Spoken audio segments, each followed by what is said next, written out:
Não vai ser uma apresentação longa, eu prometo. A minha ideia é levar direto para o aplicativo mesmo, para a gente ir navegando, tirando essas dúvidas. Mas eu quis trazer um contexto inicial, porque eu acho que muita gente vê o Canva como uma ferramenta muito básica. E eu acho que ele não é tão básico assim quanto parece para algumas pessoas. Então, acho que essa introdução talvez seja importante. Então, vamos lá. Bom, para quem não me conhece, um breve resumo, né? Essa parte é um pouco importante, mas só para compartilhar. Que eu trabalho com design, né? Sou formada em artes gráficas desde 2009, mas eu atuo já com design há quase 20 anos. Então eu posso fazer aquela brincadeira de que quando eu cheguei era tudo mato. Para mim é muito massa ver ferramentas tipo o Canva chegando, assim, né? Faz uns 5 anos aí que o Canva está na estrada, então é muito interessante ver nessa trajetória como as coisas foram evoluindo e facilitando a nossa vida, à medida que a vida vai ficando mais difícil também. Então, ao longo desses 20 anos, eu fui experimentando muitas coisas novas, assim, né?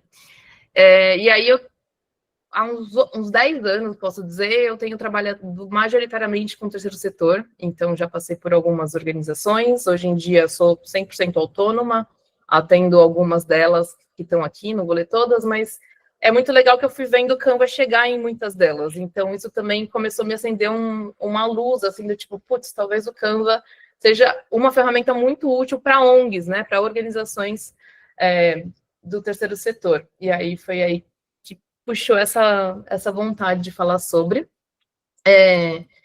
Eu brinco que o Canva ele é meio que um canivete, assim, as pessoas às vezes acham que ele é uma ferramenta para fazer peças para redes sociais, né? Tipo, para fazer posts no Instagram. E na verdade ele acaba sendo muito mais que isso. Eu mesma nunca explorei toda a potência do Canva.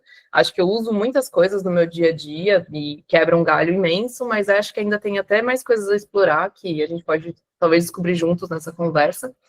Mas eu trouxe aqui algumas coisas que ele acaba fazendo e que supre uma necessidade imensa que muitas organizações têm, que é desenhar gráficos, fazer mockups de peças, né? Então, para quem não sabe, mockup é uma simulação, né? Sei lá, eu quero simular uma camiseta, tenho uma estampa e quero simular como essa estampa ficaria numa camiseta.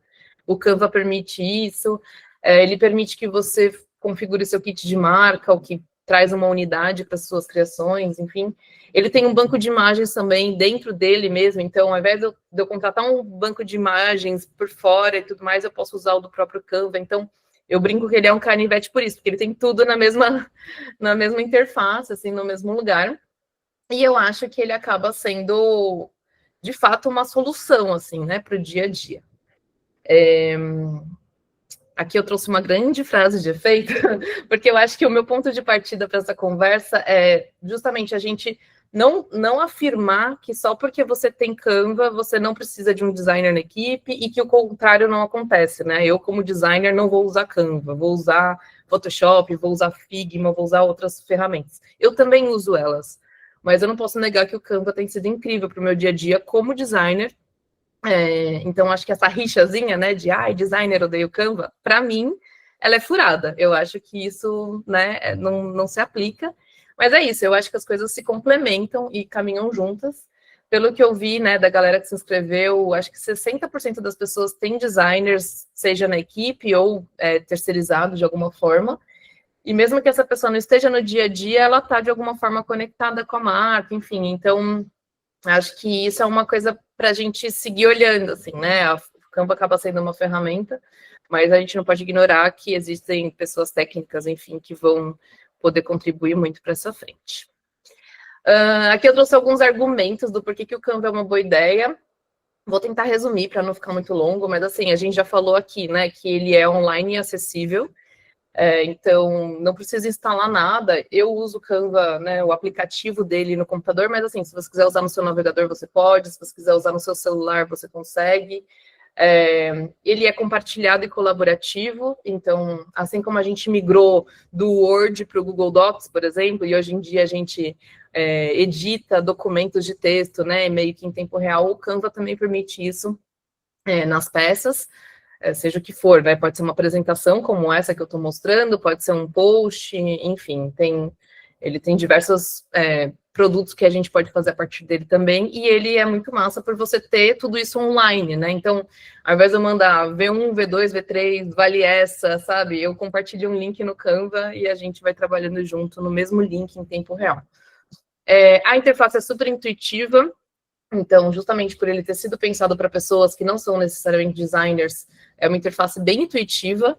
Então, tem o arraste e solta, tem as máscaras, né, que você consegue colocar fotos dentro, enfim, ele já faz um mega trabalho, assim, para a gente. Tem integração com outras ferramentas, Google Drive, redes sociais, enfim, aplicativos diversos. A versão gratuita dá conta, assim, né, a gente vai falar disso daqui a pouquinho, mas não é como alguns aplicativos que para você usar, você tem que, tipo, você, sei lá, tem 3 dias de gratuito e depois tem que pagar, sabe? Ele tem uma versão gratuita que funciona, ela é limitada, sim, mas ela funciona. No seu dia a dia você pode tocar com ela que vai dar certo. E é isso, né? Facilita a autonomia das equipes, diminuindo a dependência de designers. Então, assim, retomando o que eu acabei de falar, né? Às vezes você só precisa atualizar 3 vírgulas, sabe? Então, passar para um designer mexer e depois voltar para você, toma um tempo. Às vezes, você ter aquela peça aberta que você pode editar essas coisas com facilidade, otimiza muito tempo, né? Então, eu acho que existem todos esses benefícios, assim. Você não precisa assumir que você vai fazer peça só porque você tem o Canva, mas isso pode muito fluir no seu dia a dia com essa facilidade de acesso a essas peças.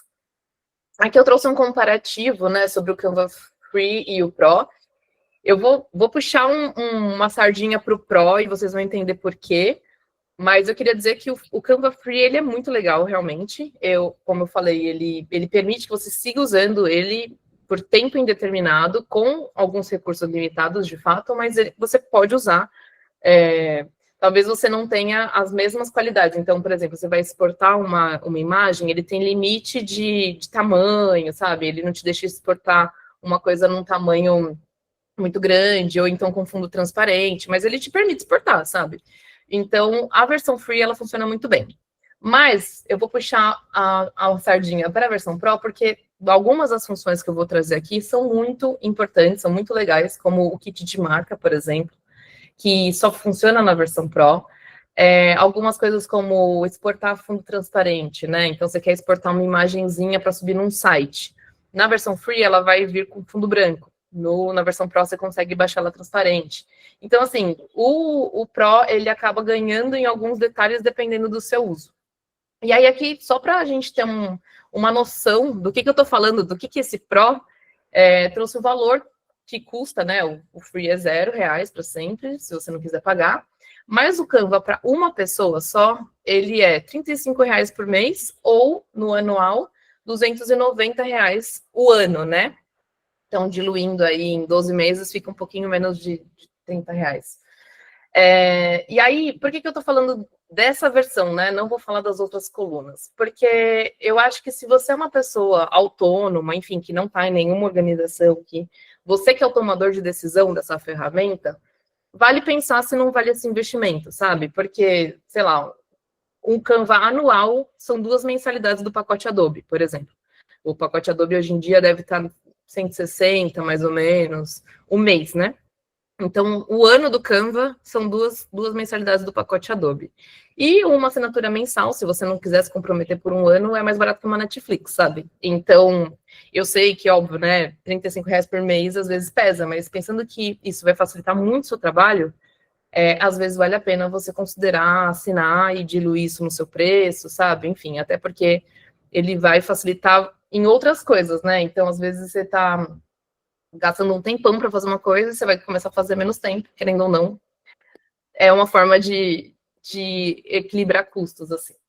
E aí, por que eu não falei dos times lá atrás, né? Porque eu acho que, como a gente está falando aqui para ONGs, não valeria a pena eu falar do preço que custa para os times e tudo mais. Por quê?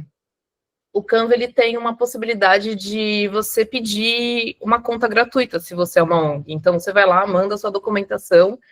Eu não tenho certeza se eles exigem CNPJ,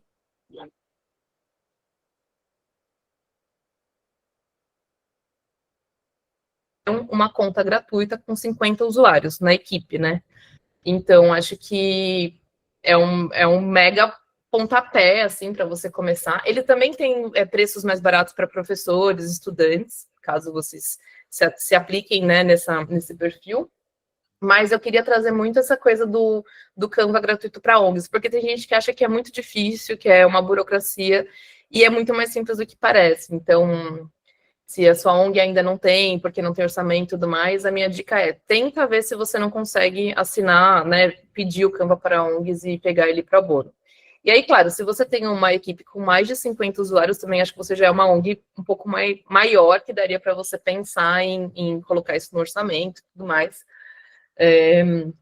E, claro, existe também uma alternativa que é a famosa gambiarra, que é, putz, sou uma ONG super pequena, ou então meu orçamento é baixo, mas eu tenho mais de uma pessoa na equipe, ficaria muito caro.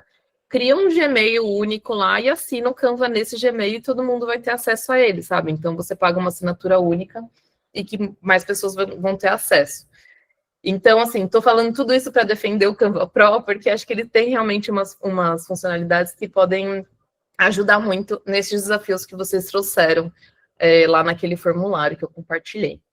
Então, assim, num geral, muitos se repetiram. Eu trouxe, né, os grandes destaques de cada frente, mas o que mais apareceu é: não sou designer, tipo, como que eu faço para manter uma unidade, um bom senso estético, uma identidade legal? Como que eu saio do óbvio? Não tenho tempo de fazer, então acabo copiando outras coisas.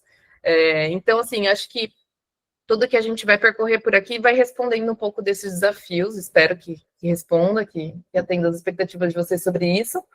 E aí eu acho que a gente também pode pensar juntos como solucionar algumas coisas que não foram solucionadas, assim. Então, para a gente já ir para a prática, eu listei aqui algumas coisas que a gente vai percorrer, assim. Configurar o seu kit de marca, definir um guide visual, os templates de marca, as funcionalidades de design que eu comentei, que o Canva traz e que são incríveis, assim, eu acho que, principalmente para quem não é designer, esse é o grande chamariz do Canva. Quero percorrer um pouquinho de ferramentas de vídeo também, porque tem muita gente que não vê o Canva como um lugar para isso, mas ele também é uma ferramenta legal para vídeo. Quero falar um pouquinho de modelos e outros formatos úteis, porque, como eu falei lá no começo, muita gente pensa no Canva para fazer post para o Instagram, mas dá para fazer muita coisa no Canva. Então, queria percorrer algumas outras coisinhas e também falar bem brevemente de aplicativos e integrações. E aí eu digo que vai ser breve porque no meu dia a dia mesmo eu não uso tanto isso, então eu mesma não conheço tanto. Mas aí a gente pode pôr na mesa o que pode ser útil, enfim.